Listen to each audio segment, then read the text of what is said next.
Hello there. As one Bilbo Baggins said, "It's a dangerous business, Frodo, going out your door."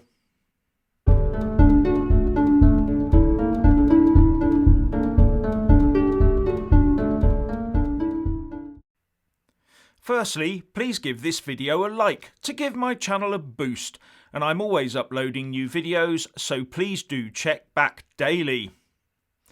And here's something that not many people are expecting. Matt Hancock did it. He met and exceeded his aspiration of delivering 100,000 tests a day by the end of April. His team yesterday managed to actually deliver 122,347 tests. Yep, that's right, 122,347 tests. And an obviously emotional Hancock has tonight rightly applauded the efforts of those involved. But I expect the press to now take aim at his new 30-day track and trace programme. They are gagging for a political scalp. But another area that both the government and the press together have been extremely successful in is instilling terror of the invisible enemy into the public consciousness. Those involved in fighting Brexit will be sorely upset that they weren't able to do for the Remain campaign what this has done for the Remain at Home campaign. Where did we go wrong, they'll wail. Because be in no doubt this has been a form of Project Fear exercised against the UK public. In fact, the global public. Whether or not it's justified or not is another matter, but Project Fear nonetheless. And it might prove to have been too successful if the results of a poll out today are right. Ipsos Mori conducted a poll of 1,066 British adults between the 24th and 27th of April. 694 were employed and 280 had someone under the age of 17 living with them. Oh, and it was an online poll if anyone's wondering. And they found that the majority will feel uncomfortable going to bars, restaurants and large events when the lockdown ends. But they will be happier to meet family and friends. And it says that 2/3, 67% of Britons say they will feel uncomfortable going to large public gatherings such as sports or music events compared to how they felt before the virus. Only 17% would feel comfortable attending such an event, while 41% would feel not at all comfortable. And the question they were asked was, imagine if the lockdown measures end in the next month. How comfortable, if at all, do you think you will feel doing each of the following in the same way as you did before the coronavirus pandemic began? And the results were put down into those who were very or fairly comfortable, or those who were not very or not at all comfortable in 8 different scenarios, and those who felt neither one way or the other. And a net comfort score was given for each category. And as you can see from the graph, the fear factor has been so much that even after the lockdown ends, we'll see 33% of people being uncomfortable meeting with friends and family outside their own household. That's 1 in 3 people. And that's the best score. It gets worse as you go down the list. So, 62% of people would be comfortable with meeting friends and family after the lockdown ends. But as I said, 33% won't. That's a net comfort figure of plus 29%.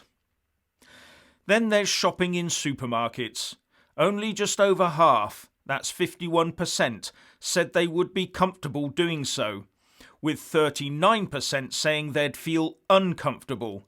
That's a net comfort score of plus 12%. But when thinking about shopping in other shops, those feeling comfortable with it dropped to below half at 49%, with those feeling uncomfortable being nearly as many at 43%. That's a net comfort of plus 6%.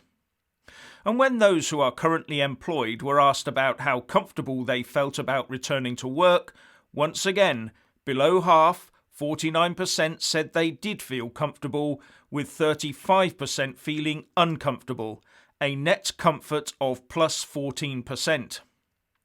Those with children were then asked to say how comfortable they felt sending them back to school, and only 41% felt comfortable with that, and more people, 48%, said they felt uncomfortable with that, a net comfort score of minus 7%. And when asked about going to bars and restaurants, 29% said they would feel comfortable, but 61% said they wouldn't, giving a net comfort score of minus 32%. And how about public transport? 21% comfortable and 61% uncomfortable, a net comfort score of minus 40%. And the next one will have the large venues really worried, from theatres to sports stadia. Only 17% of respondents said they'd feel comfortable attending large public gatherings, and 2 in 3, 67%, said they would feel uncomfortable. That's a massively negative comfort score of minus 50%. The government and the press together have put the right heebie-jeebies into us, haven't they? Almost a national paranoia, it seems. I will just remind everyone, though, that this was just a sample of just over 1,000 people. And the question is one of comfortable feelings, not a question on whether they will definitely go or definitely stay away from these things. Nor was it a question of how hysterical you'll get when someone gets too close to you or sneezes within a 1-mile radius of you. So, many of those feeling discomfort in going to a supermarket, for example, may well be forced through necessity to end up going to one to buy their food anyway. The discomfort won't necessarily make them stay away. But I also read the matter of safety into this as well. For me, this discomfort is a symptom of people feeling unsafe, either for themselves or for the people they come into contact with. And feelings like this will obviously alter how much people go out and how they behave while they're out there. Those feelings will also dictate how and where they spend their money.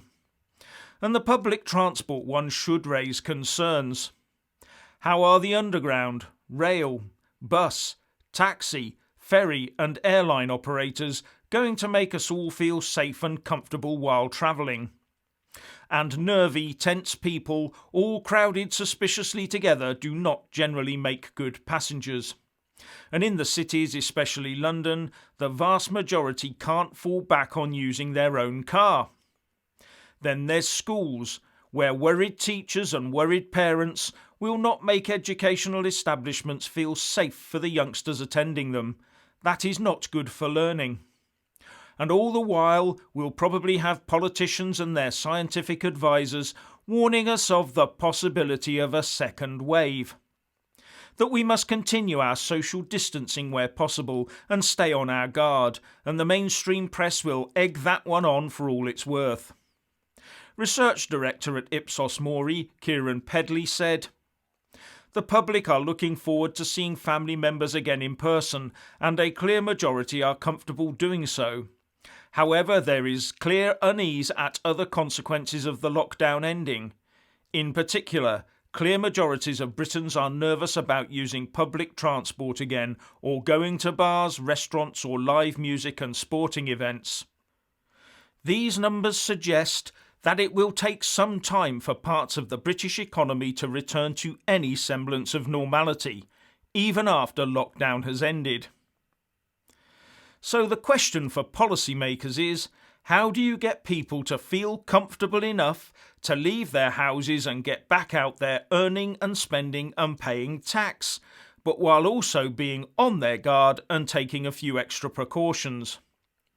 And that may explain this talk of the new normal and a slow move towards an acceptance by the authorities that face masks and coverings may not be such a bad idea after all. I mean, how much would those negative figures that Ipsos Mori came up with move towards a net positive if respondents had been asked, would their feelings change if everyone was made to wear a mask? And it may not matter how effective the public wearing of face masks is in medical terms, but it could be very beneficial in terms of morale, confidence and comfort. And then there's other measures that we can borrow from elsewhere in the world. Do you remember all those trucks we saw in Chinese cities spraying the streets with what I assume is some sort of disinfectant? And how about a very public display of the constant cleaning of handles, benches, public transport, etc.? Once again, I'm not sure how effective all this would be against the invisible enemy, but would it make people feel more comfortable and therefore safer? Would be the question and the possible payoff. But then there's the big one of testing. This will give a massive boost to people's confidence if they hear about mass testing and maybe tracing too being conducted across the land. And better still if they see it happening around them, especially if they are one of those tested. And what do we hear today? A new 30-day deadline on achieving just that. With the Telegraph reporting, tens of thousands of officials will be employed to chase down fresh outbreaks and instruct everybody at risk of being a carrier to go into isolation. Once again, I don't know how effective it is overall, but the confidence it would bring would be very substantial. And antibody testing to see if you've had it and are possibly now immune would be the big game changer in confidence and comfort. But the one certain thing the policymakers do have on their side for the next few months is the weather. Warmer weather makes people feel better, and the sun boosts our vitamin D levels. It might even make the invisible enemy less effective. But if this goes on for much longer, the weather will be turning colder, and the chance for an easy exit from the lockdown might be gone. The government will need the country to come out of lockdown not just by lifting those draconian laws, but also by coaxing the people out of their homes. Because if this Ipsos Mori poll is in any way reflective of the national mood, then the UK may not be the coiled spring of economic activity that our ministers are hoping it is. Now I know that the Chancellor holds the purse strings, so all he needs to do is switch off all the support and everyone will have to go back to work or starve. But if the people think they are being put to work in a dangerous environment just to keep the UK economy going, it would just foster anti-Tory sentiment. And it's not like they can use the force of the law and the police to force us out of our homes like they forced us into them, is it? And the Keir Starmer-led Labour Party would lap all this up anyway. But at the end of the day, the hobbit Bilbo Baggins had Sauron to deal with. And we've got our own invisible enemy, and we're going to have to face it, full on, at some stage, by getting back on track and all of us getting out and about and living our lives to the full. Anyway, if you want to hear more from me, please don't forget to subscribe and also press that little bell, or you won't get any notifications. And if you want to see more of me, buy a mug with my mug on it. So, what do you think about this lockdown and all this testing? Please share and comment, and thank you for watching.